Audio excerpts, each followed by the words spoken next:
Hi Boilermakers, we're coming to you today from the Purdue Botany and Plant Pathology greenhouses. Here's your Purdue News Now 1-minute update.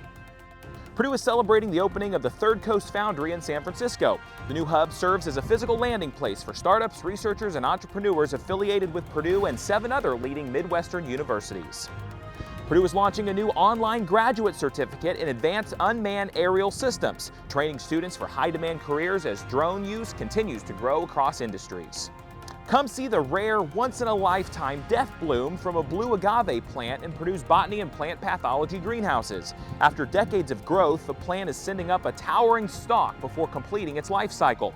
The blooming period is expected to last through early fall, and tour information is available online now.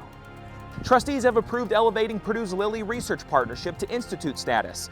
The Lilly Purdue Innovation Institute will expand the collaboration to scale innovation, workforce development, and next-gen drug discovery.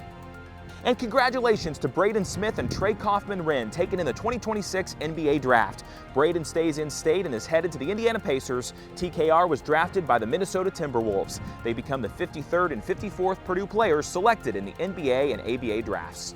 Have a great week, and as always, Boiler Up!